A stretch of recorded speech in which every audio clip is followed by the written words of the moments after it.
Remplacer cahiers et livres par des tablettes et des applications, la révolution numérique est en marche dans l'éducation. Plusieurs établissements de Martinique ont introduit les outils informatiques au service de l'apprentissage. Pour les accompagner dans cette transition digitale, la société GoWithYou met à leur disposition les outils imaginés par le géant américain Google. Nous serons connectés ce soir dans Libreco. C'est parti. Contact Entreprise vous présente Libreco.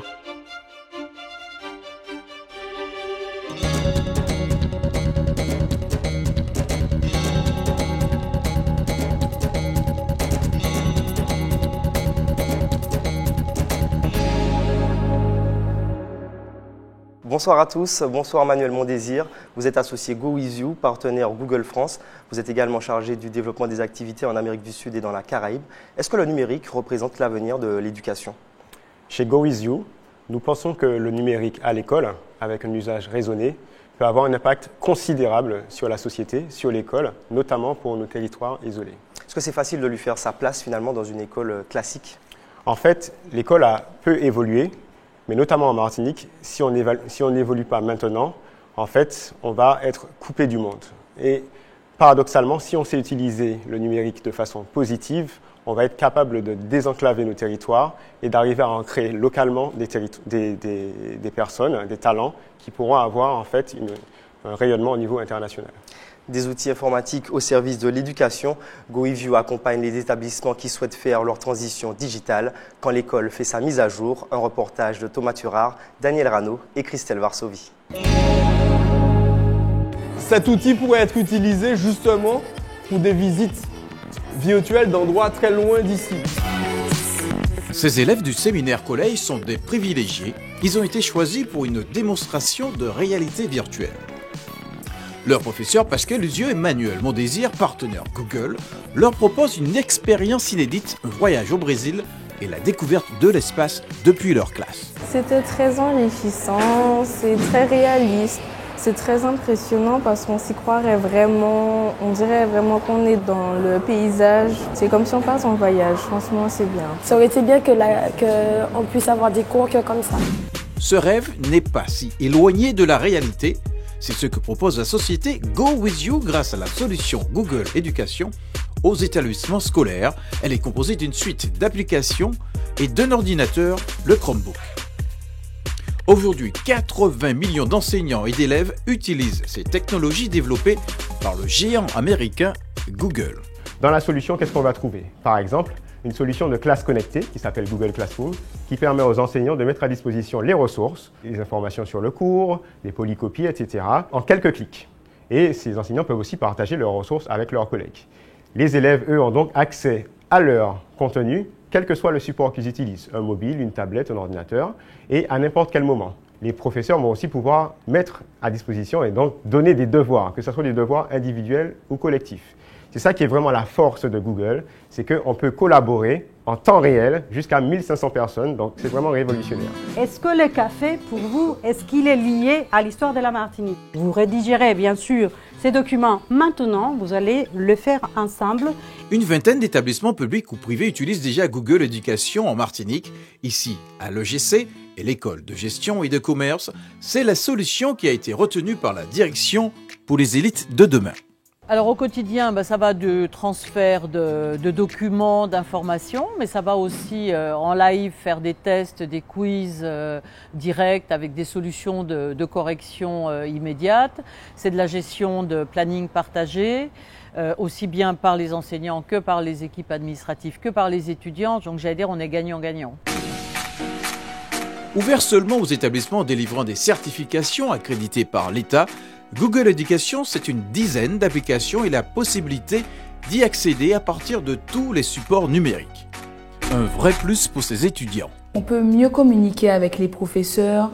En termes d'agenda, on a un agenda qui est actualisé instantanément. Donc, c'est-à-dire que dès qu'il y a un changement de salle ou un cours annulé, etc., on a la notification qui apparaît. Ça a révolutionné notre façon la façon d'enseigner et la façon d'apprendre.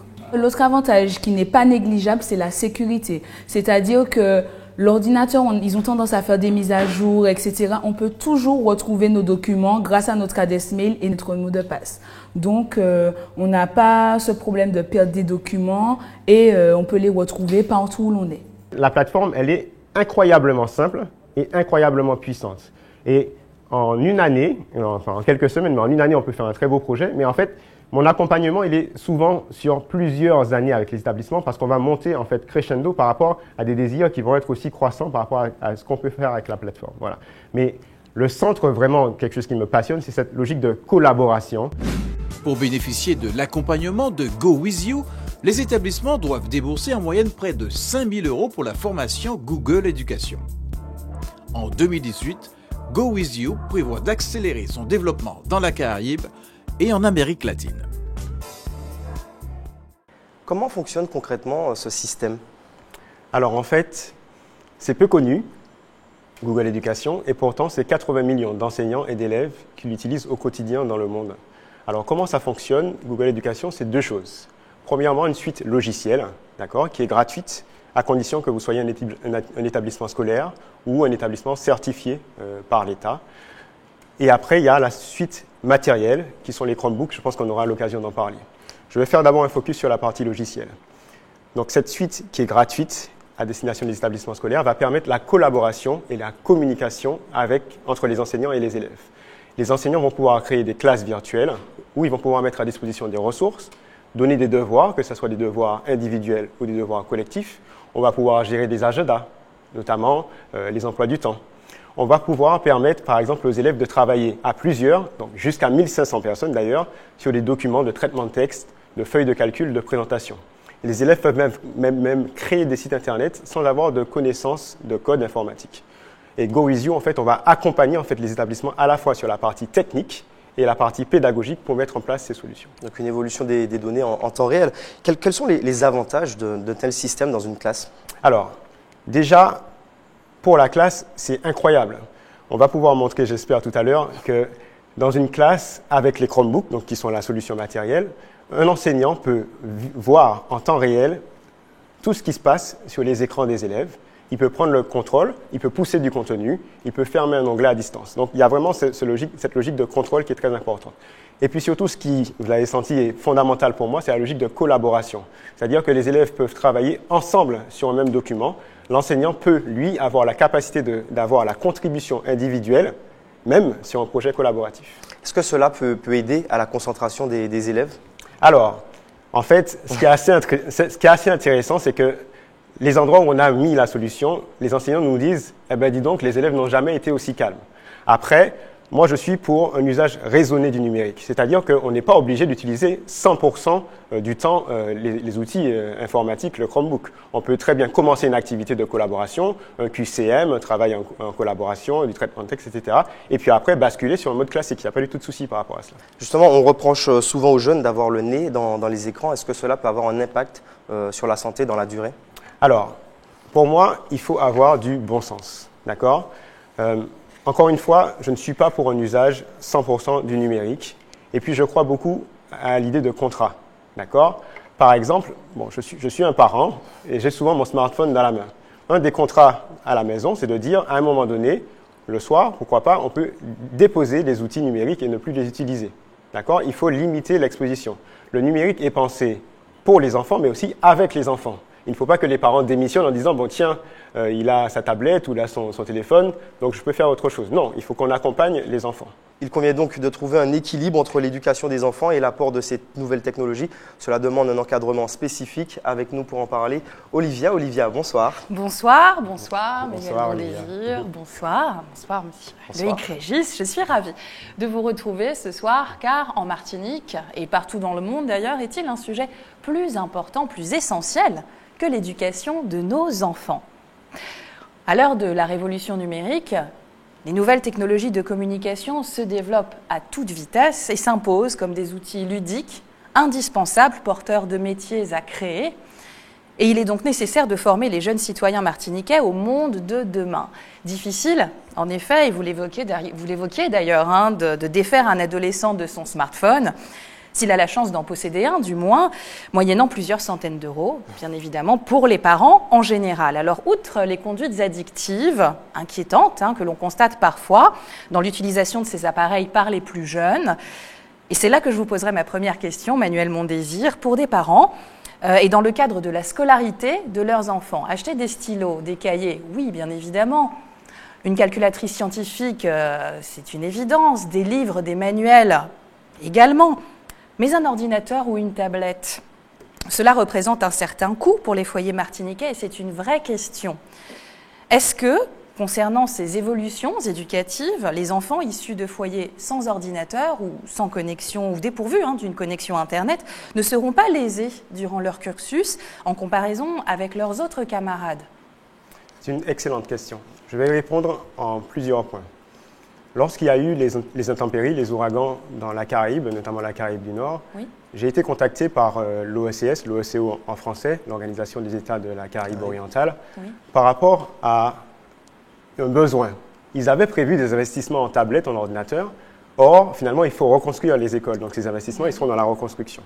Ils ont été vraiment interpellés, du coup, par la solution Google Éducation, parce qu'elle permet, en fait, de fonctionner quel que soit le support. Bien sûr, sur les Chromebooks dont on a parlé, mais sur des PC, d'accord, que ce soit des PC, des Mac, sur des téléphones, des smartphones, sur des tablettes.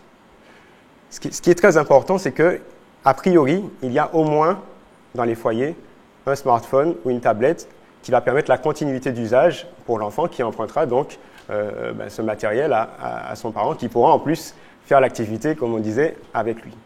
Deuxièmement, la force de Google Éducation, c'est que vous pouvez travailler sans être connecté. Donc, ce qu'on a décidé de faire à l'OECO, c'est que les enseignants vont mettre à disposition des ressources. Les élèves, eux, s'ils ont par exemple un smartphone ou une tablette, vont pouvoir précharger le contenu à l'école où il y a le réseau et ils vont pouvoir continuer à travailler sur les documents, même en étant déconnectés sans aucun réseau. Voilà. D'accord, ah oui, entendu. C'est vrai que c'est très, très intéressant. Mais alors, cette connexion absolue est par essence très accessible.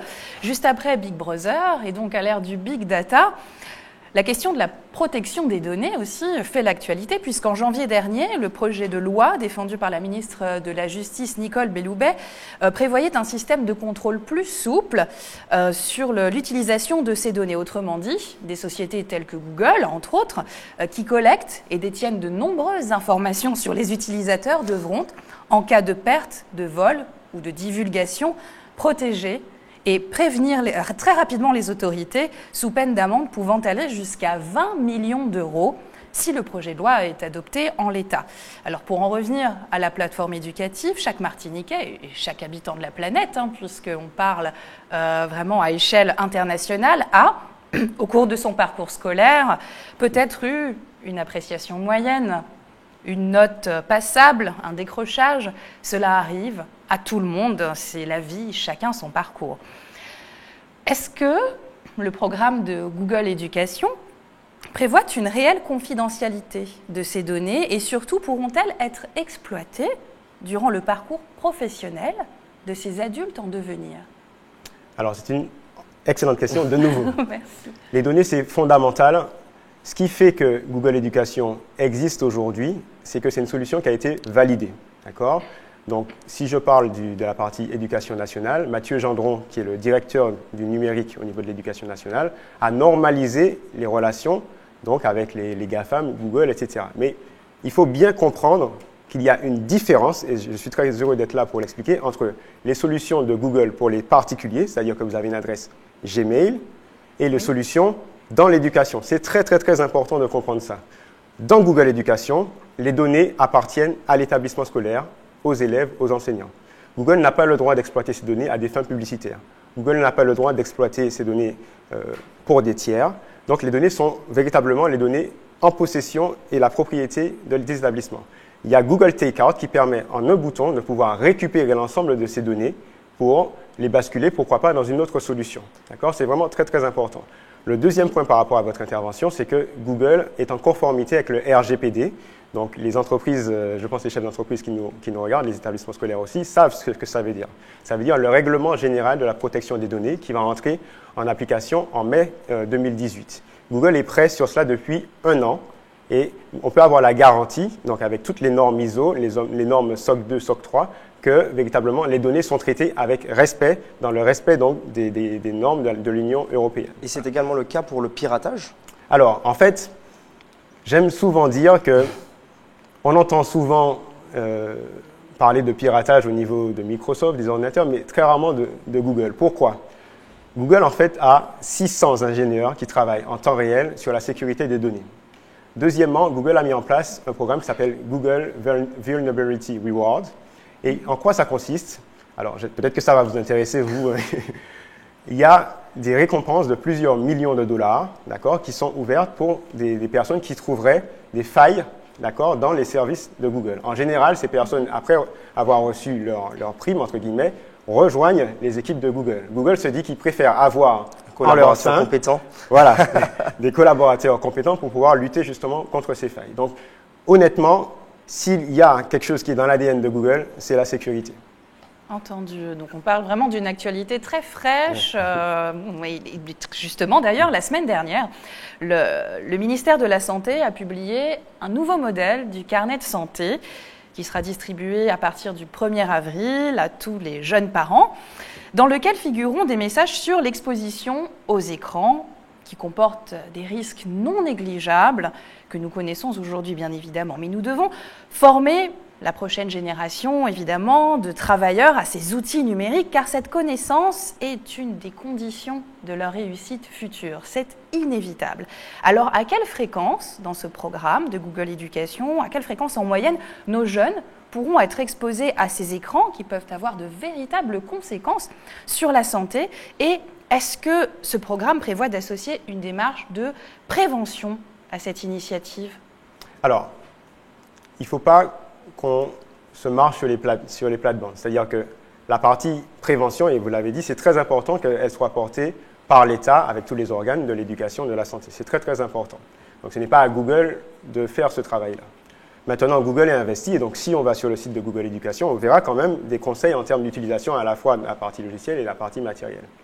Ce qui est très, très important, j'espère que ça va passer comme message, c'est que je suis pour un usage du numérique qui est raisonné. C'est-à-dire qu'on utilise le numérique quand on ne peut pas faire autrement, d'accord? Et quand ça apporte à nos élèves qui seront demain des professionnels, réellement un plus.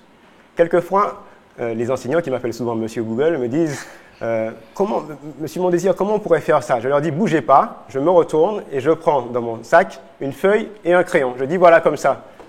C'est comme, je n'aimerais pas demain que, véritablement, on décide qu'on fait de l'éducation physique avec un casque de réalité virtuelle. C'est très, très important de comprendre que ma vision du numérique, c'est une vision pour décloisonner et pour permettre à nos talents d'être ancrés localement et d'avoir un rayonnement international. Donc, que ça soit à l'école, où il faut qu'il y ait des pratiques avec des crayons, avec du papier, et dès lors qu'il faut être dans une logique de collaboration, que ça soit au sein de la classe ou avec d'autres classes, pourquoi pas des échanges dans la Caraïbe, en anglais, en français, etc., oui, on utilise l'outil. En ce qui concerne les manuels scolaires, c'est vrai que c'est intéressant de se dire que, véritablement, on peut avoir tous les manuels scolaires. Un élève va pouvoir ne pas avoir à apporter l'intégralité de ces manuels scolaires parce qu'il les aura dans son ordinateur. Mais si un jour il y a une fatigue, pourquoi pas, une fatigue au niveau des yeux, pourquoi pas apporter son manuel scolaire. Donc vraiment, il faut traiter cela avec beaucoup d'attention, mais aussi avec du bon sens. Voilà. Et je parlais aussi du contrat, c'est très important pour moi que les parents ne démissionnent pas. Ce n'est pas parce que les élèves, donc leurs enfants, ont des smartphones et des ordinateurs qu'il faut se dire mais c'est un temps pour moi. Non, pour moi, il faut que les parents soient présents pour accompagner les enfants avec l'ordinateur pour créer du lien social parce que c'est utile. Mais il faut ce contrat et c'est intéressant parce que je vous signale quand même qu'on regarde son portable 27 fois par jour. Donc c'est aussi, pourquoi pas une éducation pour nous pour créer dans le cadre familial cet espace où on est, pourquoi pas, en zéro numérique dans certains moments. Oui, absolument, tout à fait. C'est vrai qu'on doit vraiment mener une vraie réflexion autour de cet usage. Il est en tout cas indispensable de s'adapter à la révolution numérique. Quoi qu'il en soit, il en va, vous le dites très justement, d'une stratégie globale, d'une ouverture sur le monde qui conduit vers des marchés très porteurs. Et la Martinique, qui est aussi un territoire d'innovation numérique, s'inscrit dans cette révolution avec une grande vivacité. Je vous remercie, Emmanuel Mondésir, d'avoir répondu à mes questions. Mais merci. Toujours dans cet esprit de pratique modérée. Voilà, c'est ça, vous voulez insister sur cet aspect-là? Tout à fait. Quels sont les risques sinon? Non, en fait, la statistique des 27 fois où on utilise son smartphone, c'est très intéressant. En fait, le smartphone est devenu une extension de la main. Idem, l'ordinateur, il faut vraiment faire attention à ce que ça soit pour une pratique pédagogique. D'accord ? C'est vrai qu'avec les solutions Google, on peut réussir à cloisonner les utilisations. Par exemple, avec un Chromebook, on peut décider qu'il y a des applications qui seront disponibles en classe et pas à la maison. On pourrait même définir un temps d'utilisation disponible. En fait, c'est une plateforme qui permet de définir exactement ce que l'on veut. Les écoles se tournent effectivement de plus en plus vers le numérique, les organismes de formation également. C'est le cas de la CCI Martinique. Un reportage de Thomas Turard, Daniel Rano et Christelle Varsovie. La Chambre de commerce et de l'industrie de Martinique a aussi fait le choix de Google Éducation. Depuis quelques mois, des stagiaires de la formation Bac Pro Vente basée au Marin utilisent cette solution. Vesna Milanovic, la directrice de la formation, nous explique ce qui a guidé son choix. La CCI a opté pour les solutions GoWithYou. Pourquoi ? Ça va nous permettre, en fait, avec nos apprenants, d'abord d'avoir un espace commun et partagé, partagé en termes d'information, de support, partagé en termes de pédagogie innovante et également, en fait, ça nous permet d'aller plus loin que l'apport pédagogique classique. Ce qui a été aussi intéressant, c'est que nous avons associé à cette démarche Digital Classroom aussi un cartable numérique, entre guillemets. On a 15 apprenants qui sont des demandeurs d'emploi, donc des gens qui n'ont pas forcément des revenus élevés, qui ne possèdent pas forcément d'outils numériques, qui n'ont pas d'ordinateur. Donc nous mettons à leur disposition un ordinateur. Là, le Bac Pro Vente se déroule dans notre agence du Marin. Le pôle consulaire, lui, est à Schellcher. Bien évidemment, même si on a un encadrement sur place, toute l'équipe pédagogique n'est pas tout le temps sur place. Ben, ça gomme aussi ces distances-là. Ça gomme aussi toutes les problématiques de consommation de papier, d'imprimer des supports, de dire « mon Dieu, le vidéoprojecteur ne marche pas, c'est pas le bon câble, c'est pas compatible ». Je veux dire, tout ça est gommé puisque nous avons tous le même support au même moment, très accessible. Quels sont les premiers retours aujourd'hui ? Les premiers retours passés l'étape des réticences nécessaires entre les stagiaires qui ne sont pas habitués à un ordinateur, à une interface numérique, et tous ceux qui disaient oui, mais moi l'ordinateur, je n'aime pas, je ne suis pas habitué. En fait, ils se sont rendus compte que juste cet ordinateur leur permettait de sortir de la contingence du support pour échanger encore plus avec le formateur et tirer vraiment profit de la formation. Vesna Milanovic, merci beaucoup. Merci à vous. Au séminaire collège, la communauté éducative a aussi opté pour Google Éducation. Pascal Luzieux, professeur de maths, nous explique les avantages de la solution proposée par GoWithYou. Monsieur Luzieux, comment le séminaire collège utilise la solution GoWithYou ? Au niveau du matériel, comme vous avez vu, on travaille avec des Chromebooks qui nous ont semblé être des appareils très intéressants parce que très rapides, très souples d'utilisation, et la solution logicielle avec la suite Google. Alors effectivement, on a beaucoup dû batailler pour convaincre beaucoup qui étaient habitués à travailler avec un autre nom très connu. Donc il fallait convaincre ceux qui étaient habitués, mais la facilité d'utilisation de toute la suite Google fait déjà par elle-même l'unanimité. Et puis au niveau du coût, l'avantage premier de cette solution, qui n'est pas forcément lié à celle qu'on a faite, mais le numérique déjà nous permet, premièrement, d'avoir des cartables, le fameux cartable numérique, des sacs moins lourds. Si on devait cumuler les bouquins qu'ils devaient emmener, les bouquins papier, on arrivait facilement à 3-4 kg en plus dans le sac. Une tablette, c'est même pas 1 kg. Donc ce qui veut dire que déjà au niveau physiquement, vous avez vu la corpulence des gamins qui arrivent en 6e, ils sont de plus en plus petits, il faut soulager leur colonne vertébrale. Monsieur Luzieux, comment faites-vous la part entre la bonne utilisation et la mauvaise utilisation au sein du collège ? On a d'abord rédigé une charte. La charte, pour nous, c'est vraiment une entente tripartite. Parents, établissement, enfants. Donc, en gros, on se met d'accord sur un certain nombre d'objectifs à atteindre avec l'outil numérique. Deuxièmement, il y a des outils informatiques qui vont permettre de verrouiller. Au niveau de l'administration, par exemple, des Chrome, voilà une solution très intéressante en fait, en allant aussi chez Google. C'est qu'on peut très bien, avec des administrateurs locaux, qui sont donc en gros l'équipe pédagogique épaulée par M. Mondésir, on peut verrouiller pas mal de choses, que ce soit des applications, etc. Monsieur Luzieux, merci beaucoup. Merci. 80 millions de personnes dans le monde utilisent Google Éducation, que la Martinique découvre finalement progressivement. Est-ce que nous sommes prêts ? En fait, la question, c'est pas est-ce que nous sommes prêts? La question, c'est il faut y aller, en fait. Pourquoi? Parce que on entend beaucoup, et notamment cette logique de Martinique attractive. J'ai envie, en tout cas, et j'espère qu'il y aura d'autres personnes qui vont s'inscrire dans cela, d'apporter ma pierre à l'édifice. Je vais prendre mon exemple.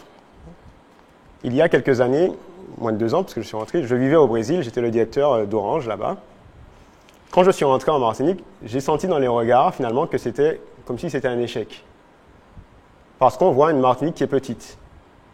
Et on oublie en fait que nos talents, s'ils savent collaborer, eh bien, ils peuvent collaborer avec des gens n'importe où dans le monde. Et ils peuvent véritablement être ancrés localement et avoir un rayonnement international. Il faut savoir collaborer. C'est ce que cette solution apprend à faire. D'accord? Mes associés, je ne les ai jamais rencontrés physiquement. Au bout de 2 ans, je les ai rencontrés parce qu'on travaillait ensemble, en collaboration sur des feuilles de calcul, du traitement de texte, en visioconférence, ce que les élèves apprennent à faire. Au bout de 2 ans, quand je les ai rencontrés, en fait, la seule surprise, ça a été que je ne suis pas très haut de taille, et finalement, ils sont un petit peu plus petits que moi. Voilà, mais c'est ça qui est important. C'est que demain, quels que soient les talents, on puisse être en Martinique et tisser des relations pour ne plus avoir un marché qui soit limité, étroit, mais qu'on ait réellement des potentialités à l'international. Cela demande quand même une formation spécifique, notamment des enseignants. Est-ce que toutes les générations peuvent s'approprier ces nouvelles technologies? Oui, et je pense à Madame Fontaine qui m'avait dit à l'époque qu'elle n'y arriverait pas. L'ADN de GoWithYou, c'est l'accompagnement. On est, donc chez les 10 experts de GoWithYou, on est soit fils d'enseignant ou ancien enseignant. Moi, je suis Google Certified Trainer, c'est-à-dire que j'ai passé énormément de certifications au niveau de Google sur la pédagogie pour réussir véritablement à comprendre quelles sont les attentes, faire disparaître la technologie, mais mettre la technologie au service de la pédagogie. Alors, une trentaine d'établissements dans les Antilles-Guyane ont déjà fait ce choix. Comment convaincre les autres? En fait, la solution est gratuite, d'accord? La formation est payante, mais GoWithYou est en fait un organisme de formation. Donc, en général, les formations sont prises en charge par les OPCA. Donc, finalement, ça finit par être une somme quasi nulle pour les établissements scolaires. Voilà. C'est un investissement de combien à peu près? Alors, la formation, enfin, tout un projet limité va être autour de 5 000 €. Et encore une fois, avec l'intervention des OPCA, on va réussir à s'approcher d'une somme nulle pour les établissements scolaires. Alors, vous êtes responsable du développement, effectivement, dans l'Amérique du Sud et dans la Caraïbe. Est-ce que d'autres collectivités ou d'autres organismes peuvent bénéficier de vos services? Alors, pour les collectivités, GoWithYou a les solutions pour les collectivités qui sont peu coûteuses mais payantes, d'accord? Mais juste pour parler de la Caraïbe, les collectivités ici commencent à s'engager sur les logiques de coopération et nous sommes très contents au niveau de GoWithYou de pouvoir accompagner cela. Par exemple, la CCI lance TICA, qui est un projet pour les entreprises qui veulent être à l'export en partenariat avec l'OECO.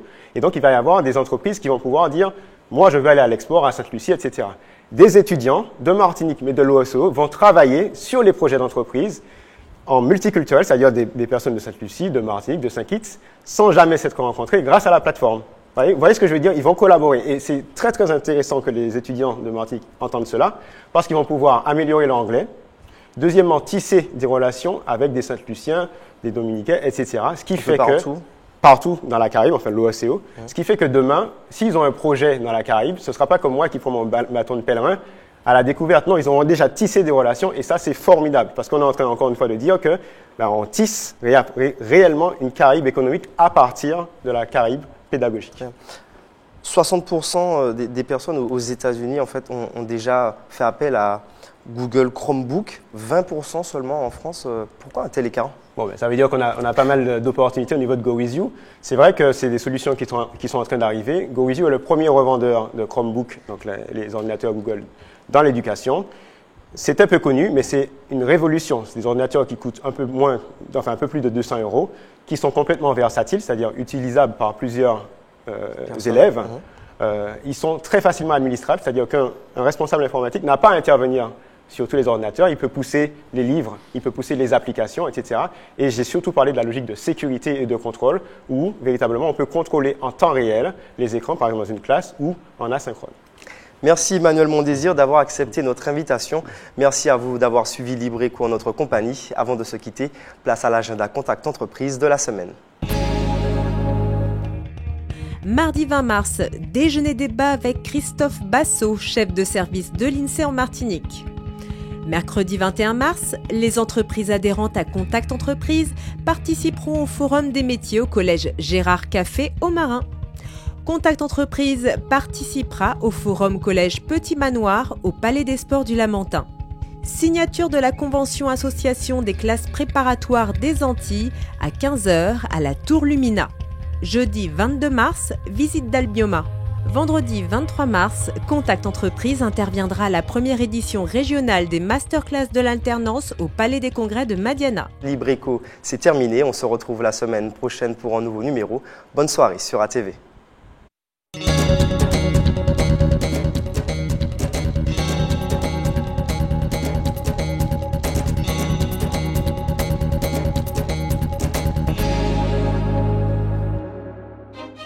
Contact Entreprise vous a présenté Libre Éco.